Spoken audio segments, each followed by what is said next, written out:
In this video, I'm going to teach you how to unlink Apple ID from iPad. It's a very easy process, so make sure to follow along. Regardless of which generation of iPad you have, you can easily sign out of your Apple account, aka your Apple ID. To do this, you have to access the settings and remove it from there. So the Apple ID will be attributed when you go to the Settings app. At the top of all categories, you will see your profile picture and your Apple ID displayed. So all that you have to do to manage this connection is to tap on your Apple ID.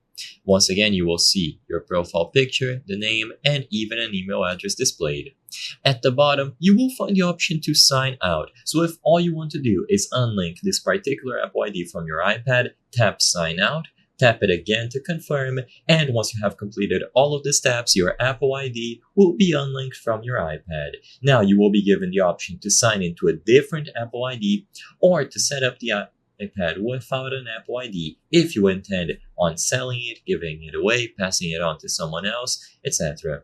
When you sign out of your Apple ID, any data that is synced with stuff like iCloud, like photos, contacts, notes, will be removed from the iPad. It will still be available on iCloud, but of course you will have to sign into the Apple ID to retrieve it. So keep that in mind. Everything, most of your information, and any apps that you chose will be attributed to the Apple ID. So it is important to sign into the same Apple ID later if you want to retrieve that data.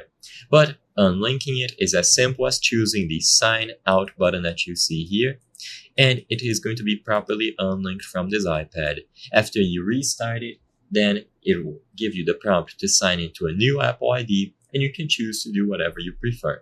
I hope I was able to help you on how to unlink Apple ID from iPad. If this video helped you, please be sure to leave a like and subscribe for more very easy tips. Thank you for watching.